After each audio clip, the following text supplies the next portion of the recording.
मोदी सरकारच्या न्यू इंडियामध्ये जिथे 99% लोक डरपोक बनून जगतायत, सरकारच्या मनमानी कारभाराविरोधात, धर्मांधतेचं विष पसरवणाऱ्या नेत्यांविरोधात, धर्माच्या ठेकेदारांविरोधात आणि सरकार पुरस्कृत गुंडागर्दी विरोधात तोंड शिवून बसलेत, तिथेच दीपक कुमार कश्यप अर्थात मोहम्मद दीपक नावाचा एक तरुण थेट बजरंग दलाच्या गुंडांना भिडलाय. आणि या भिडण्याचं कारण एकच, माणुसकी. त्यामुळेच उत्तराखंड मधील छोटस शहर कोटद्वार मधील दीपक कुमार कश्यप नावाच्या एका हिंदू तरुणानं मुस्लिम व्यक्तीची मदत करण्यासाठी थेट बजरंग दलाशी पंगा घेतला. आता हाच पंगा इतका मोठा झालाय की या घटनेनं मोहम्मद दीपक हे नाव सध्या सर्वत्र चर्चिलं जात आहे. त्याच वेळी देशभरातून सोशल मीडियावर आय सपोर्ट मोहम्मद दीपक असा ट्रेंडही चालवला जातोय. अगदी मोहम्मद दीपक नॅशनल हिरो झालाय. आता हे संपूर्ण प्रकरण नेमकं काय आहे, दीपक कुमार कश्यपनं मोहम्मद दीपक बनून मुस्लिम व्यक्तीची मदत कशी केली आहे, त्यानं बजरंग दलाशी वाद का घातला, यावरून आता राजकारण कसं तापलंय, हे सर्व या व्हिडिओ मधून आपण समजून घेऊ.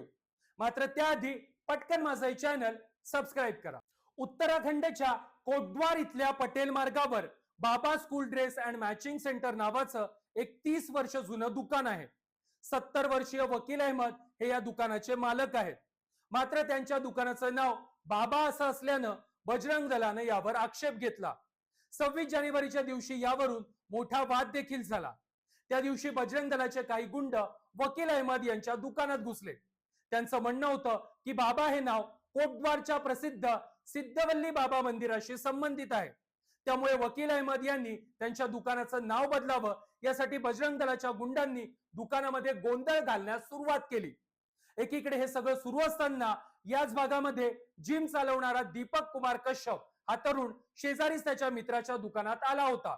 मात्र वकील अहमद यांच्या दुकानामध्ये गर्दी पाहून दीपक लगेच तिथे गेला. यावेळी बजरंग दलाचे गुंड त्या 70 वर्षीय दुकानदार वकील अहमद यांना अपमानास्पद वागणूक आणि त्रास देत होते.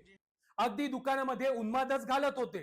हे पाहून माणुसकीच्या नात्यानं दीपक कुमार कश्यपनं वकील अहमद यांची बाजू घेतली आणि तो आपल्या एका मित्रासह बजरंग दलाच्या गुंडांना भिडला.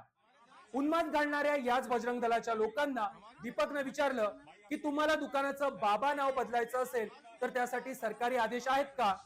कोणत्याही कागदपत्रांशिवाय एखाद्यावर अशी जबरदस्ती कशी करता?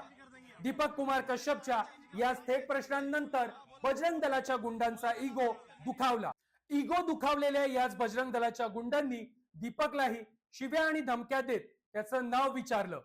यावर दीपकनं क्षणाचाही विलंब न लावता म्हटलं, माझं नाव मोहम्मद दीपक आहे. मेरा नाम मोहम्मद दीपक है भाई. मेरा नाम मोहम्मद दीपक है भाई. मेरा नाम मोहम्मद दीपक है भाई. मोहम्मद दीपक है आपका नाम. ठीक है.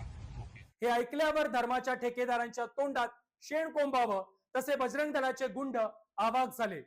काही सेकंदासाठी वातावरण एकदम शांत झालं आणि दीपक कुमार कश्यपनं अर्थात मोहम्मद दीपकनं धर्माच्या पुढे जात माणूस धर्म जपला.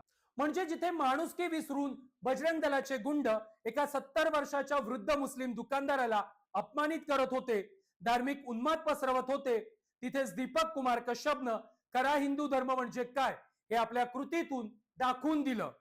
दीपकच्या म्हणण्यानुसार त्या क्षणाला त्याला असं वाटलं की जर मी स्वतःला या समुदायाशी जोडून घेतलं तर कदाचित बजरंग दलाच्या लोकांच्या लक्षात येईल की ते काय करतायत, त्यांना लक्षात येईल की ते कुठे चुकतायत आणि त्यांना कळेल की खरा हिंदू धर्म काय आहे.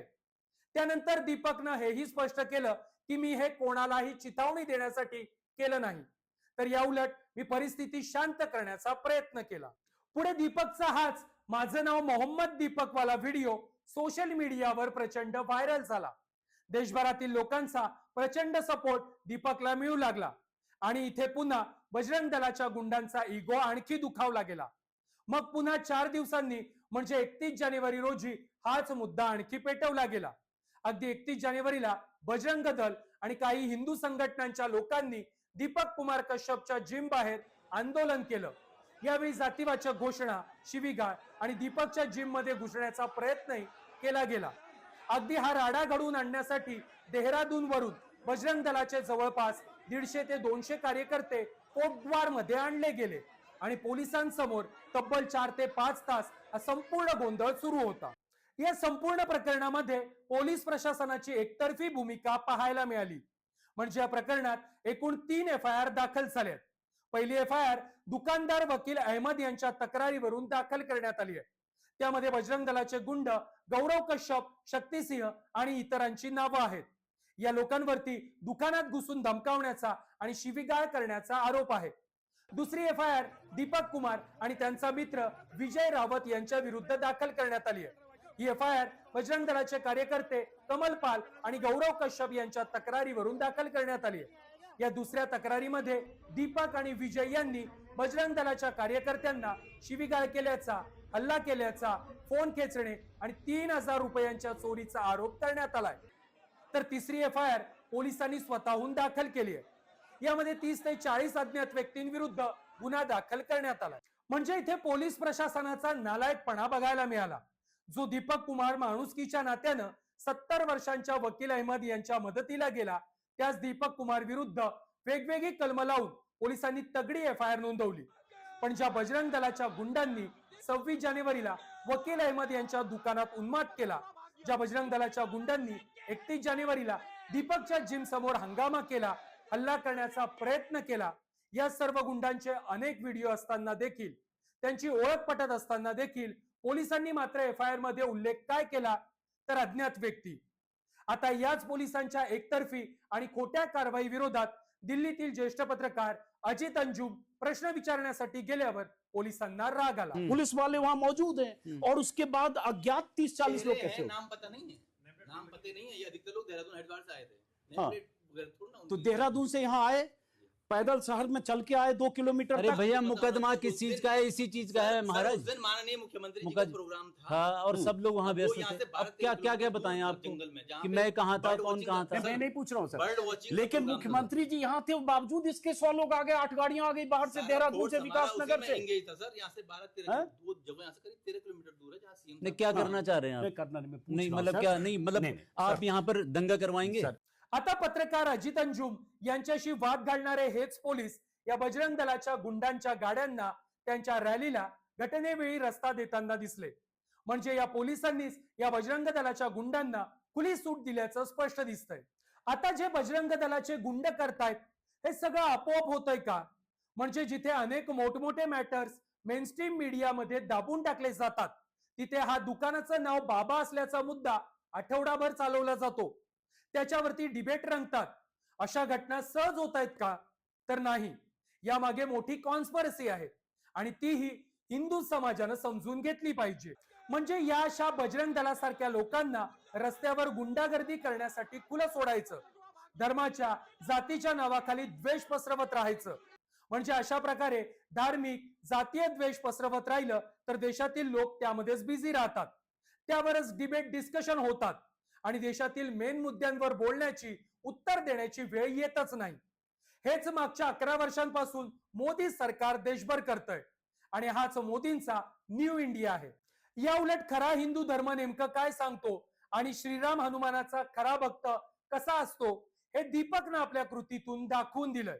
ज्यानं माणुसकी जपत एका 70 वर्षीय मुस्लिम व्यक्तीची मदत केली. याआधी वर्षभरापूर्वी देखील याच उत्तराखंड मधील शैला नेगीचा एक व्हिडिओ व्हायरल झाला होता, ज्यामध्ये तिनं मुस्लिमांवर होणाऱ्या हल्ल्याविरोधात आवाज उठवला होता.